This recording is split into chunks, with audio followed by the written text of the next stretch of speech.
Hello, our friends, Evolutionary Energy Arts family, and just so you guys know, if you hear some strange sounds in the backgrounds, it's just the dogs chewing on bones. Boy, do they ever chew and gnaw. It's one of their top favorite things to do.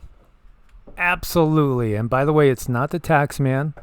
No, definitely not. Not this time. No, thankfully. Please do subscribe to both channels, Evolutionary Energy Arts and also EEARTS. Each one of them has unique videos. Typically, we like to cover news stuff more on evolutionary and go the more spiritual, deeper route on EEARTS.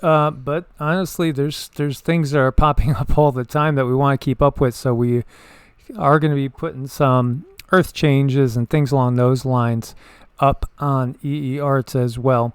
And we do want to thank our Patreons. We couldn't do it without you guys, your support over there, and also on Ko-Fi, where you could buy a coffee. And I'm sipping on coffee still. It's been one of those days. Well, it's like a third cup fill, but it works. It's good. It tastes like that truck driver kind by now.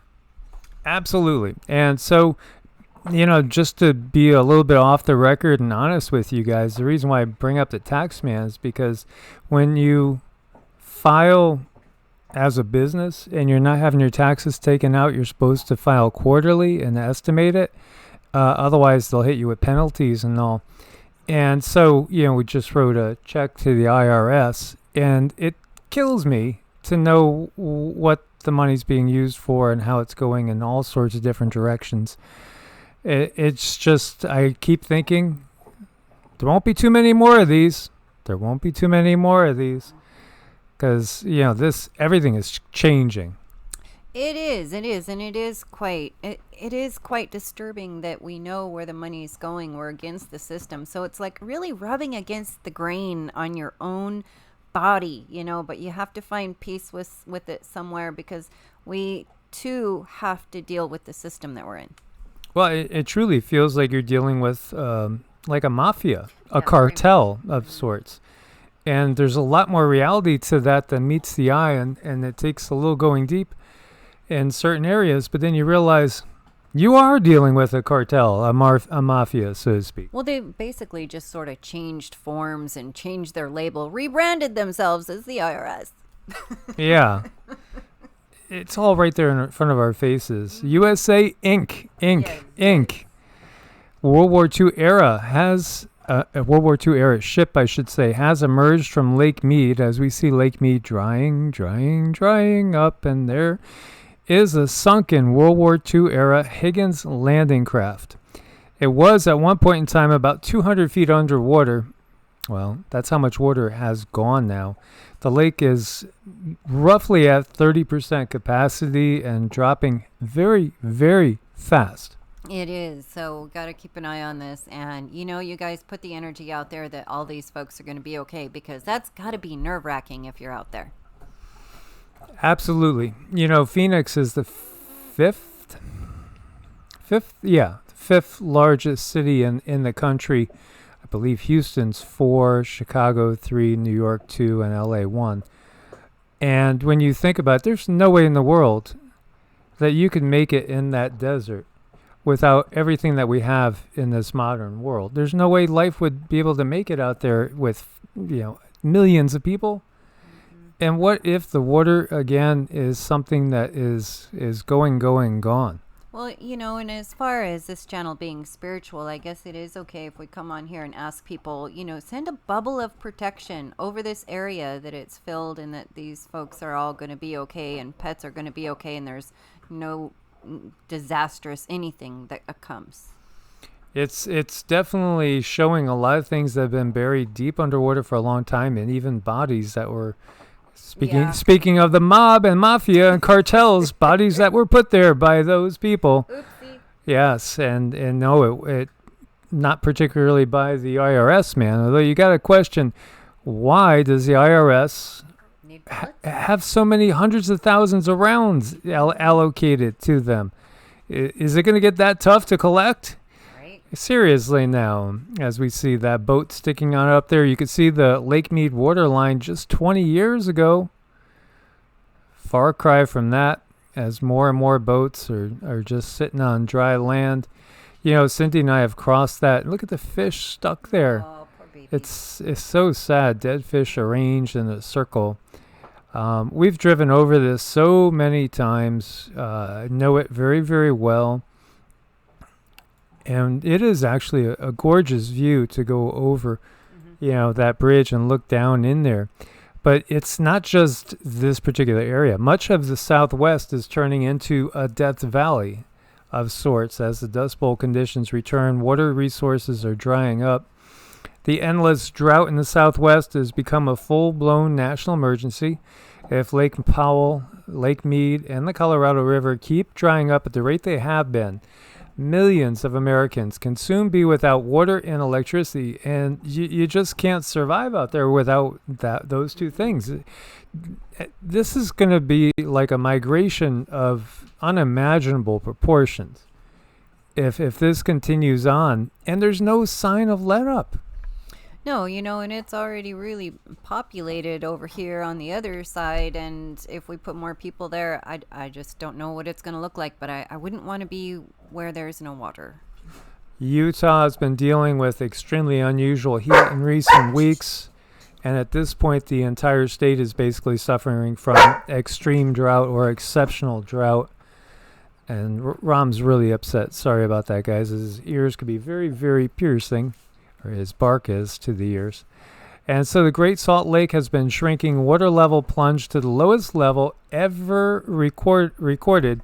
And our dear Miss Sean that we talk to on a regular basis, one of our beloved family members, was just sharing how there's all sorts of toxicity that could be exposed and carried up into the air because of that lake bed and what's in there.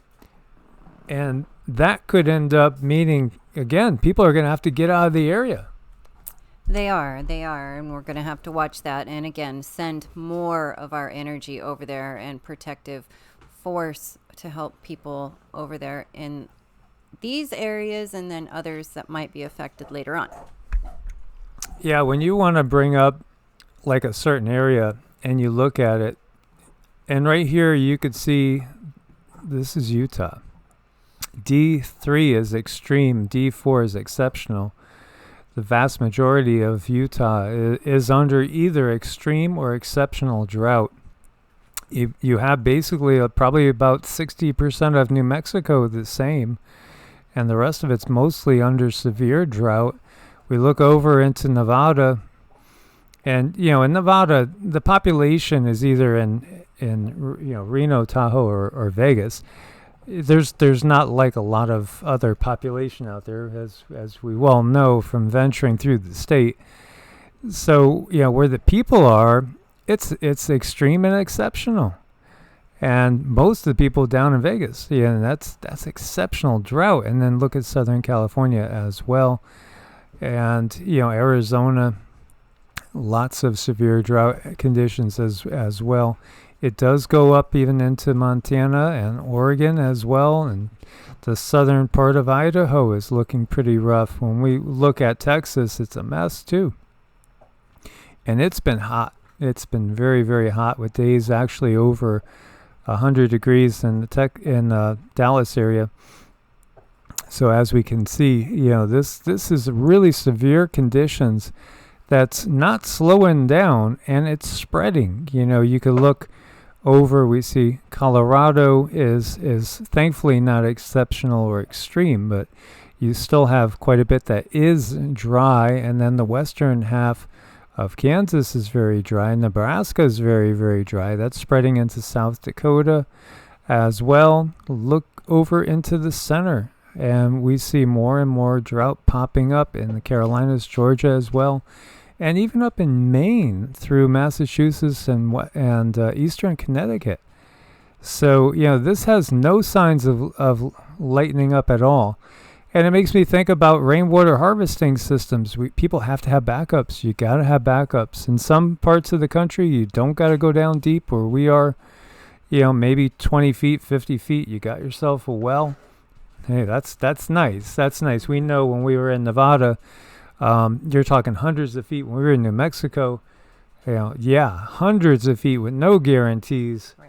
You could be, laying $10,000 to $20,000 in on a well and end up with absolutely nothing to show for it. Yeah, that was really disturbing when you looked around in those areas, but it's the truth of things. So It is. So think about rainwater harvesting. As long as it's not illegal, and in some insane places, I know it's not the civilians that are living there that are insane. It's the leadership. They actually have it illegal to harvest rainwater in some places. These are the type of laws that got to be reversed. Because, again, we could see the bigger picture. There's a reason for it. Oh, is it just to protect you? Well, are you capable of going and getting, a filtration system? I mean, it's up to you guys, because we all could just drink public water and get sick.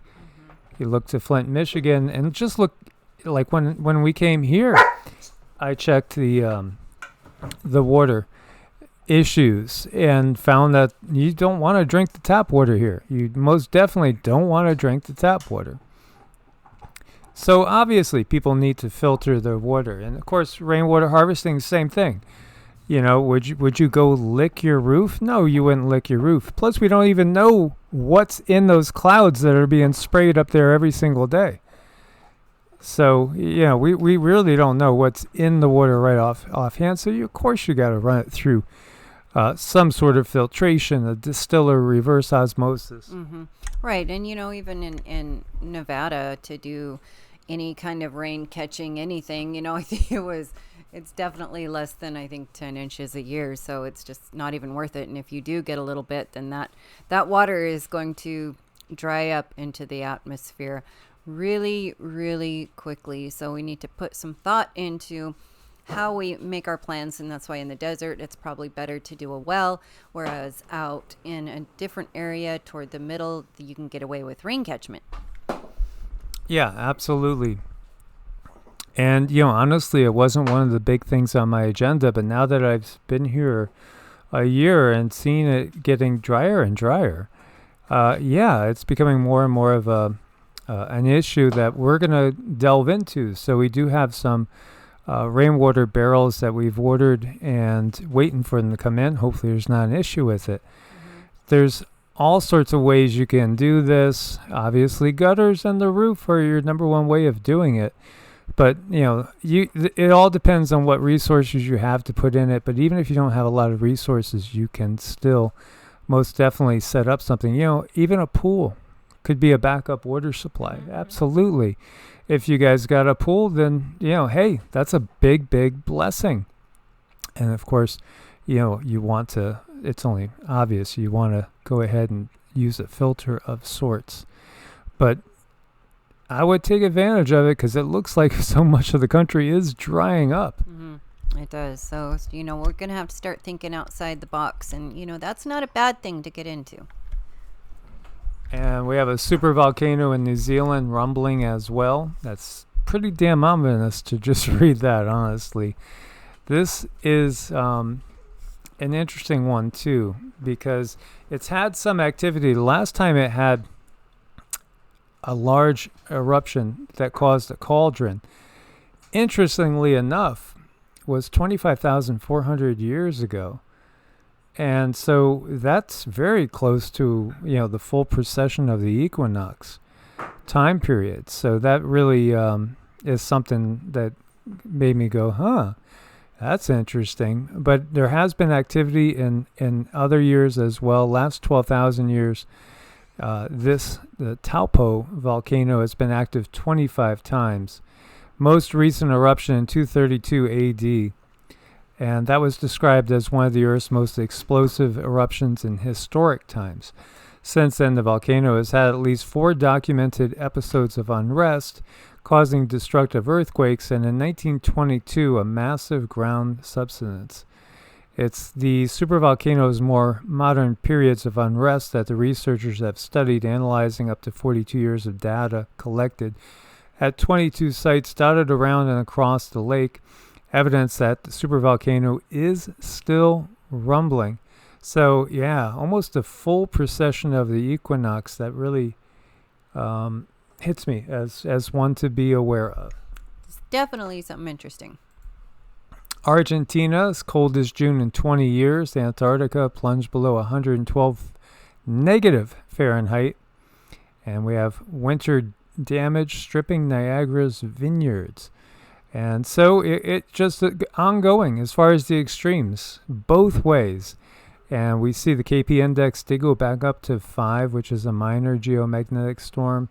There's been quite a bit of flare activity, just touching that M class range. So, nothing super devastating, but, the big ones are sure to come. I think the interesting thing is, as we had spoke before about this, the fact that the number of sunspots has been much higher than anticipated. As you see, in June they predicted 42.8 and we got 70.5. Month before they predicted 39.7, we got 96. So, that's not panning out as predicted. Now this hits me as a little bit ominous and more in lines with the things to come as opposed to the things that have been. As we see, plague upon the land virus could be hiding in the meat in your freezer for weeks. I've been feeling something, and I mentioned that to you too, like a couple weeks ago, the feeling that, I really feel like there's going to be a time period where there will be food around, but nobody's going to dare eat it. Right. People are going to have reasons to fear it. And it's not just the food that this is happening to. There's other elements outside of us that seem to be coming up as something that we need to fear. So, yeah, it can make it through freezing. Interesting. And we were just talking about that NYC alert that, you got to be prepared just in case NUKE goes off. Interestingly enough, we got a copyright claim on that video from the NYC office, I guess, of it. But, not a copyright strike. And all it would mean is if Evolutionary was monetized, we wouldn't be able to have the video monetized. But it hasn't been monetized for 3 years. So it doesn't really change anything. But meanwhile, over here, we have a siren inadvertently activated at a New Hampshire NUKE plant. Don't worry, it was just a mistake. Somebody sat on a button, I guess, that they weren't supposed to sit on. After that video that we did this morning with the dollar bills, all I keep seeing in my mind now is that video we did a few days ago where all the sheepdogs are doing their job and herding the sheep and keeping them afraid to go in different areas. Yeah, exactly. That's what's going on here. And trains could literally stop running in the U.S. 1 week from now. Did you know that an absolutely crippling national railroad strike could potentially start on the 18th? If this actually happens, the historic supply chain crisis that we're experiencing right now will rapidly become much worse. Each year, trains in the U.S. transport approximately 1.7 billion tons of raw materials and finished goods to their ultimate destinations. If that stops, then our economy goes in the toilet. It's already going into the toilet now. We can see this. So we have to hope that the national rail carriers and the unions representing the workers can come to an agreement before next Monday. Oh, right away, when you start talking about unions and all the politics of that and the corruption all throughout the years that we've seen there, it's probably going to come to pass. I mean, it's just one of those things to just pile on. As the world braces for Europe's July 22nd doomsday.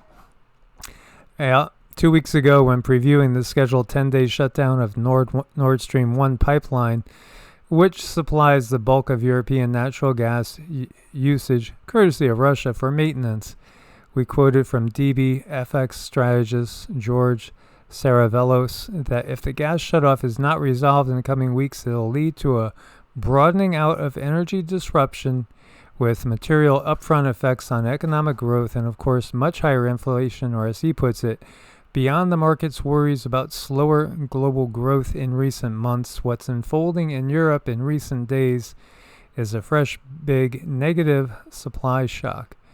And it could be the most important day of the year, they say. And, obviously all this is pointing towards what, David at Adapt 2030 and many others have been saying. And David was having a consult with Christian Ice Age farmer and, was just updating us on some stuff. And yeah, absolutely. September and then again December.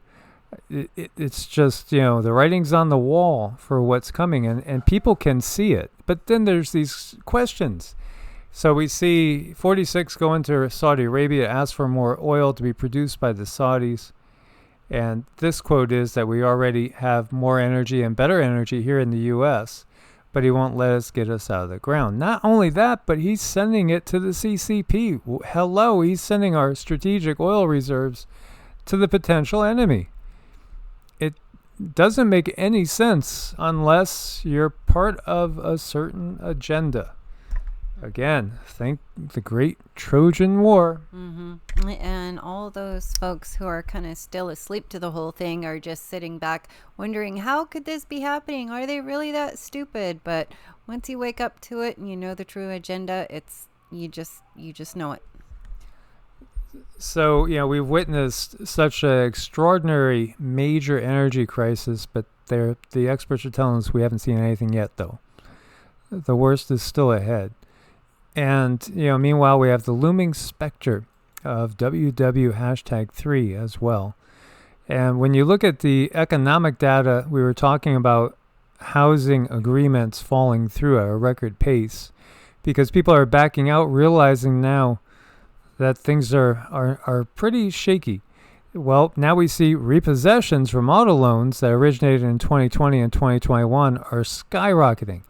That's another big canary in the coal mine. Absolutely. So, you have a lot of cars being repossessed, and you have a lot of housing deals falling through. Interest rates have gone up. No wonder you got 70% of Americans thinking a recession's coming, when the reality is that what's coming is much bigger.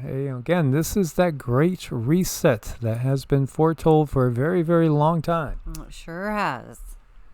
Meanwhile, we see the people of the globe are waking up. Too many things don't make sense, and they can put two and two together. And they are putting two and two together.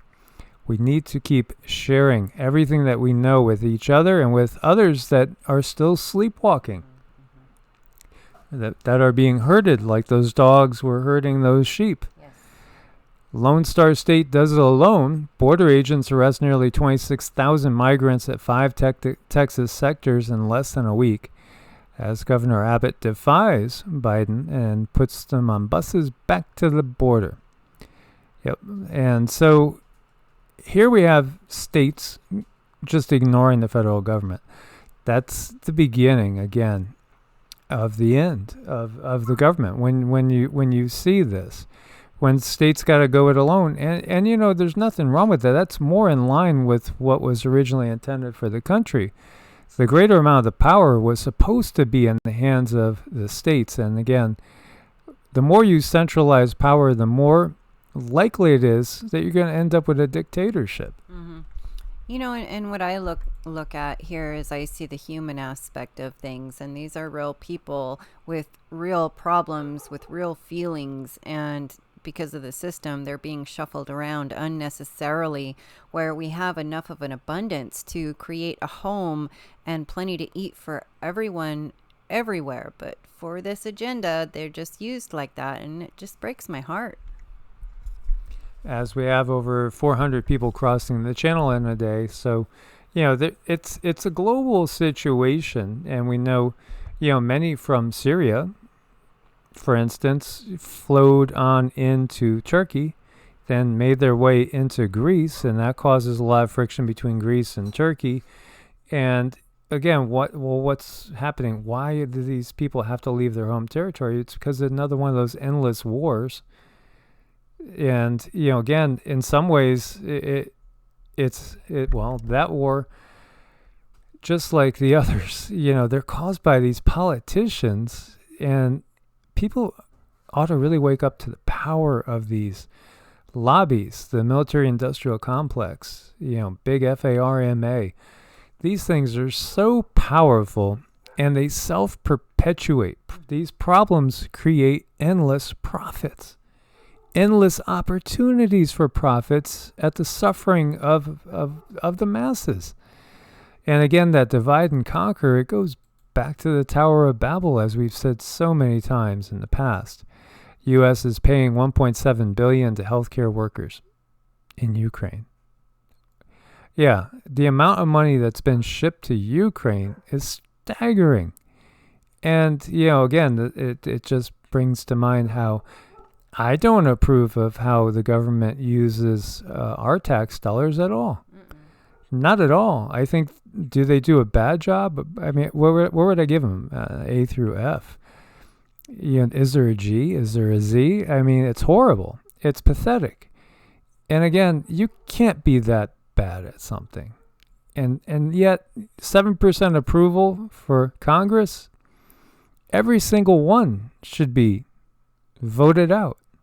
How many will get reelected or reselected, if you know what I mean? And like this, look at all these masks. If our politicians are so bloody worried about the environment, why do they turn a blind eye to the fact that over 4 billion masks have been dumped into the oceans? Hypocrisy is everywhere.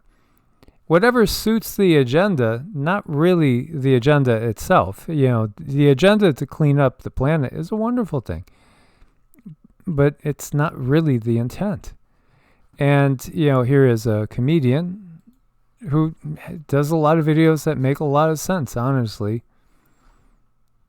That's mad, isn't it? Because the whole way through this, you're continually told, follow the science, follow the science, follow the data. If that's not consistent, then it looks like there's an economic imperative. As we've discussed many times on this channel, the problem with following the science is that the science follows the money. That's it in a nutshell. And so, to just extrapolate it out, the science follows the money. The funding already has an agenda. The agenda is to find, verification for a product. So come up with that verification and just keep rewriting the science till you get your verification so we could go sell the profit. All forms of education have an agenda tied to them. All forms. And it starts with us at a very young age, sending our kids to school at a young age with that agenda, that financial agenda they have there. And Putin says here that the West has already lost the war, and that this is a war, a global war, a confrontation with Russia itself, NATO, U.S. versus Russia, China, BRICS. And he says, I would like to emphasize the West should have realized that they've already lost this war, and from the very beginning of their operation. And it's talking about the breakdown, the fundamental breakdown of the American world order. And again, we could go back to that KGB agent that we played a video of maybe a week or two ago, former KGB agent back in the 80s, saying, what's going to happen is America is going to be infiltrated, and the very moral structure is going to be compromised to such an extent that everything crumbles from within. And that's exactly what we're seeing. Oh boy, it couldn't be any more clear. So, I mean, I'm sure he's aware of everything that's going on. And in fact, as we see here, despite the WEF severing ties with Russia, Moscow has shown little interest in deviating from the Great Reset playbook. Will the growing split between East-West result in fundamentally different paths? It's part of the same program. It's part of the same ultimate goal. This is all part of it. And so again, you always want to have, you got to have a cowboy on a white horse with a white hat. You have to have that when you got guys that are, wearing the black hats. Well, yeah, I mean, you need something to appease the people so they don't think that, bad guys are going to get away with something. Absolutely, but don't you worry, never fear. Papa Joe or Papa Pete is here. Here we go. Many things. This proves that despite the naysayers, we can make meaningful progress on dealing with gun violence. Because make no mistake, sit down, you hear what I have to say. You think, Yeah, they're saying, Joe, are you having duck tonight? Yeah, duck, Joe Biden. Duck, Joe Biden. Hope we don't go to YouTube jail. Yeah, well, I just kind of muffled that because this is going to get demonized again, as we know. And this is just amazing to look at and get an idea. And do I think this is all a simulation? Well, again, all of creation is amazingly vast. Amazingly vast. And so we got new photos coming in of different galaxies. And what we see is just spectacular, and it's enormous. It's incomprehensible, the enormity of the size of all of creation that's out there that's just one single cell in something bigger. Everything we see out there is just a single cell in something much bigger. This consciousness is all that there truly is consciousness. And this is the playground. And so again, we're all having this experience right now in these bodies as a human. This is a human experience. This is what the guides are always saying to us too. We don't want to interfere with your human experience. It's a temporary experience being human. It's not a permanent condition.